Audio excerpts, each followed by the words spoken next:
Next gen நேயர்கள் அனைவருக்கும் இனிய நல்வாழ்த்துக்கள். எல்லோரும் நன்றாக இருப்பீர்கள். இப்பொழுது 2026 ஆடி மாதம் மேஷம் முதல் மீனம் வரையிலான ஒரு 12 ராசிக்காரர்களுக்கு எப்படிப்பட்ட என்ன பலன்களை தரும் அப்படின்னு பார்த்துடலாம்.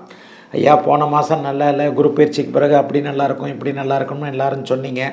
ராசி பலனை கேட்டு கேட்டு சலிச்சு போனது தான் மிச்சம். நான் ஒன்றும் பெருசாக நல்லா இல்லைங்களே அப்படின்னு சொல்கிறவங்க எல்லாருக்குமே இந்த மாதம் எப்படிப்பட்ட தன்மையில் இருக்கும், ஓரளவுக்கு நல்ல பலன்களை கொடுக்குமா, சாதகமற்ற தன்மைகள் ஏதாவது நீடித்து கொண்டே இருக்குமா என்பதெல்லாம் இப்போது கண்டிப்பாக பார்க்கலாம்.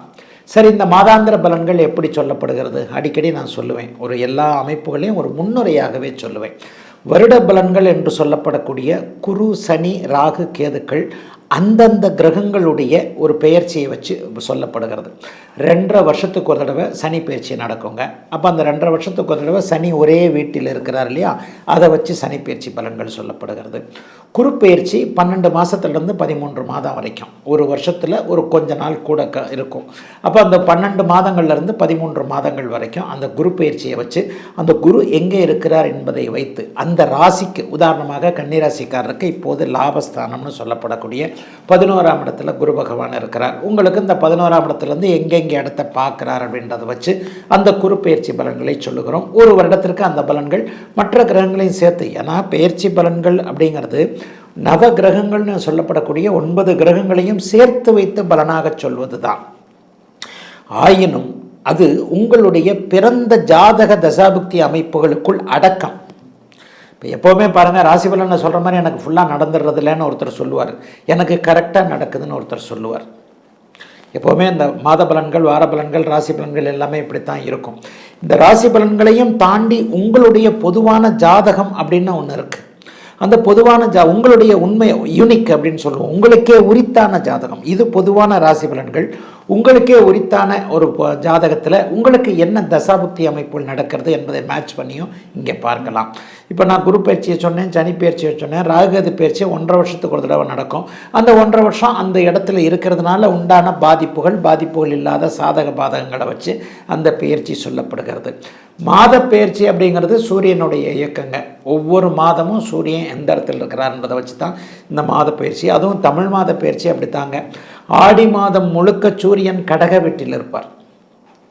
ஆடி மாதம் முழுக்க சூரியன் கடக வீட்டில் இருப்பார். அந்த 30 நாளும் இப்போ நான் பேச போகிற ஆடி மாத பலன்கள் கடகத்தோடு சூரியன் சுபத்துவமாக இருக்கக்கூடிய தன்மை மிகப்பெரிய யோகம். இதில் என்ன ஒரு பலன் இருக்கும் அப்படின்னு சொன்னால், உங்கள் பிறந்த ஜாதக அமைப்பின்படி சூரிய தசை நடந்து கொண்டிருப்பவர்கள், சூரிய புக்தி நடந்து கொண்டிருப்பவர்கள், இவர்கள் எல்லாருக்குமே இந்த ஒரு மாதம் டாப்பாக இருக்குங்க. ஏன்னா சூரியன் குருவை அஸ்தங்கப்படுத்தி சுபத்தன்மையோடு இருக்கின்ற காரணத்தினால் சூரிய அந்தரம் நடந்து கொண்டிருப்பவர்களுக்கு கூட இப்படித்தான் இந்த பிறந்த ஜாதக பலன்களை அப்படியே மேட்ச் பண்ணி பார்க்கணும். கடகத்தில் இருக்கிறார் சூரியன், ஏற்கனவே இருக்கக்கூடிய உச்சகுருவோடு இணைய போகிறார். உச்சகுருவை அஸ்தங்கப்படுத்தி தான் சுபத்துவம் ஆக போகின்ற இந்த அமைப்பு யார் யாருக்கெல்லாம் சூரிய தசை நடக்கிறதோ, சூரிய புக்தி நடக்கிறதோ, அவர்கள் சூரிய அந்தரம் நடக்கிறதோ, அவர்கள் எல்லாருக்குமே இந்த ஆடி மாதம் பெரிய அளவில் நன்மைகளை கொடுக்குங்க. சரி, இந்த மாதத்தில் ஏதாவது பெரிய அளவில் பெயர்ச்சிகள் இருக்கா அப்படின்னு பார்த்தீங்கன்னா, ஆமாங்க. அதாவது ஆடி மாதத்தின் நடுப்பகுதியில் 16, 17ஆம் தேதிகளைப் போல இப்போது இருக்கக்கூடிய சிம்மத்தில் இருக்கக்கூடிய சுக்கிரன் நீச்சத்தை அடைகிறார். ஆடி மாத நடுப்பகுதி ஆகஸ்ட் மாதம் 1ஆம் தேதியாக இருக்கும். ஆகஸ்ட் மாதம் 1ஆம் தேதிக்கு பிறகு அப்படியே ஒரு நீச்சம் என்கின்ற ஒரு அமைப்பை அடைகிறார். அதை போலவே 2ஆம் தேதி பார்த்திங்கன்னா செவ்வாய் இப்போது இருக்கக்கூடிய அந்த ரிஷப வீட்டிலிருந்து மிதுன வீட்டிற்கு மாறுகிறார். புதனும் கூட ஆடி மாதம் 3ஆவது வாரத்தில் அப்படியே சூரியனோடும் குருவோடும் சேரக்கூடிய அமைப்புகள் இருக்குங்க. இதுதான் மாதாந்திர முக்கிய பலன்கள். ஆக இதை வைத்துத்தான் உங்களுக்கு எந்தெந்த நிலைமைகளில் இந்த பலன்கள் எப்படி நடக்கும் அப்படிங்கிறது சொல்லப்படுகிறது. இந்த பலன்களுடைய அமைப்பு உங்களுடைய பிறந்த ஜாதக தசாபுக்தி அமைப்புகளுக்கு உட்பட்டது என்பதால் பெரும்பாலும் இப்போ நான் சொன்ன மாதிரி சூரியனை யோகராக கொண்டவர்கள், சூரியனை யோகராக கொண்ட லக்னத்தில் பிறந்திருப்பவர்கள், சூரியன் சார்ந்த ஒரு துறை அமைப்புகளில் இருக்கக்கூடியவர்கள், சூரியனுடைய அமைப்புகளில் இருக்கக்கூடிய, இப்போ நான் அந்த அந்தர வாரையா சொல்ல இல்லையா, இது எல்லாத்துலேயும் பிறந்தவங்களுக்கு இந்த ஆடி மாதம் நல்லா இருக்குங்க. இப்பொழுது தனித்தனியாக மேஷம் முதல் மீனம் வரையிலான இந்த 12 ராசிக்காரர்களுக்கு தனித்தனியாக இந்த ஆடி மாதம் என்ன பலன்களை செய்யும் அப்படிங்கிறத பார்த்துடலாங்க. துலாம் ராசிக்காரர்களுக்கு முதல் 15 நாட்கள் நல்ல நாட்கள், நல்லாவே இருக்கும். அதிலெல்லாம் ஒன்றும் பிரச்சனையே இருக்காது. ஏன்னா சுக்கிரன் 11ஆம் இடத்துல இருக்கிறார், 9ஆம் இடத்துல புதன் இருக்கிறார். பிற்பகுதி 15 நாட்கள் பார்த்தீங்கன்னா சுக்கிரன் நீச்சமாகி 12ஆம் இடத்துக்கு வந்துடுவார். 12ஆம் இடத்துல சுக்கிரன் நீச்சம் அப்படிங்கிறது மறைவு ஸ்தானம் கிடையாது. ஆனாலும் சுக்கிரன் பலவீனமாகிறது துளாராசிக்காரர்களுக்கு நல்லதில்லை. முதல் 15 நாட்களுக்கு ஓஹோன்னு இருக்கக்கூடிய இந்த சுக்கிரன் இந்த மாதம் பிற்பகுதி 15 நாட்களுக்கு அப்படியே சோம்பலாக எதையோ இழந்த மாதிரி, எதையோ பறி கொடுத்த மாதிரி, என்னமோ கெட்டது நடக்க போகுது. கெட்டது ஒன்றும் நடக்க போகிறது இல்லை, ஏன்னா மற்ற கிரகங்கள் வலுவாக தான் இருக்குது.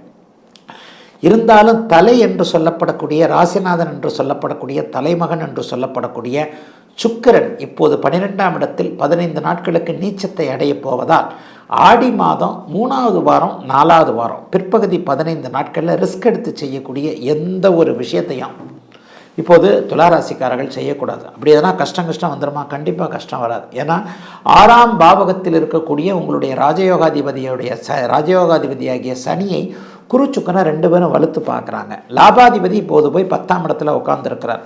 தொழில் நல்லாயிருக்கும், வேலை நல்லாயிருக்கும், வியாபாரம் நல்லாயிருக்கும், விவசாயம் நல்லாயிருக்கும்.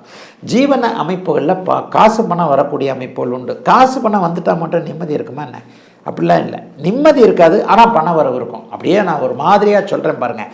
ராசிநாதன் பலவீனத்தை அடைந்தால் ஏதோ ஒன்று நடக்கப் போகிறது. அவர் இப்படி பேசிடுவாரோ, இவர் இப்படி பேசிடுவாரோ அப்படின்ற மாதிரியான கலக்கங்கள் கண்டிப்பாக இருக்கும். அதே நேரத்தில் மற்ற கிரகங்கள் வலுவாக இருக்கின்ற காரணத்தினால், பாக்கியம் வலுவாக்கி 11ஆம் இடம் வலுவாக இருக்கின்ற காரணத்தினால் பணவரவிற்கு எந்த விதத்திலையும் குறைகள் இருக்காது. குடும்பத்தில் கூட மனைவி கிட்ட கணவன்கிட்ட கொஞ்சம் சண்டை சச்சரவுகள், கொஞ்சம் கருத்து மோதல்கள் ஏற்படக்கூடிய அமைப்புகள் இப்போது உண்டு. அதனால் எல்லாத்துலேயும் கொஞ்சம் பேச்சில் மட்டும் கொஞ்சம் கவனமாக இருங்க. 9ஆம் இடத்துல செவ்வாய் இப்போது வர்றதுனால அப்பாவோடு கொஞ்சம் முரசல் எல்லாம் வரத்தான் செய்யும். அப்பா நம்ம ஒன்று சொல்ல அதெல்லாம் ஒன்றும் செய்ய முடியாது, தங்கச்சிக்கு தான் செய்வேன், தம்பிக்கு தான் செய்வேன், உனக்கு செய்ய மாட்டேன், அண்ணனுக்கு செய்கிறேன், அக்காவுக்கு செய்கிறேன் அப்படின்ற மாதிரியாக ஏதாவது தந்தையோடு கூடிய அமைப்புகளில் ஏதாவது ஒரு முரண்பாடுகள் வரக்கூடிய அமைப்பு இருக்குது. அதே நேரத்தில் அம்மா கை கொடுக்கக்கூடிய அமைப்பு. 4ஆம் பாவகம் சுபத்தன்மையோடு குருவின் பார்வையில் இருக்கனால தகப்பன் ஓரளவுக்கு செய்யலைன்னா கூட தாய் ஓரளவுக்கு செய்யக்கூடிய அமைப்பு. தாயின் சம்மதங்கள் கிடைக்கக்கூடிய அமைப்புகள் இப்போது உண்டு. கல்யாணம் ஆகாதவங்களுக்கு கல்யாணம் ஆகக்கூடிய வாய்ப்புகள் அடுத்த ஆவணி மாதத்திலிருந்து அப்படியே இதாகுது. சோஷியல் மீடியா நல்லாயிருக்கும். சோஷியல் மீடியாவில் வீடியோ போடணும், அதை பண்ணணும், இதை பண்ணணும், ஃபேமஸ் ஆகணும்னு நினைக்கக்கூடியவர்கள் எல்லாருக்குமே இந்த ஆடி மாதமும் அடுத்து வரக்கூடிய ஆவணி மாதமும் மிகப்பெரிய நல்ல பலன்களை கண்டிப்பாக தரும். அரசாங்க ஊழியர்கிட்ட இது வரைக்கும் இல்லாதவளவு ஆகாதவராக இருந்தவங்க, அதாவது ஒரு பட்டா கேட்டு அப்ளிகேஷன் கொடுத்துருக்குறேன் கிடைக்கல, இது கேட்டேன் அது கேட்டேன், கவர்மெண்ட்டில் எந்த வேலையும் நடக்கலைன்னு சொன்னவங்க எல்லாருக்குமே இந்த ஆடி மாதம் அரசு அதிகாரிகள் அனுகூலமாக இருக்கக்கூடிய அருமையான மாதங்க. துளாராசிக்காரர்கள் எல்லோருக்கும் இந்த ஆடி மாதம்.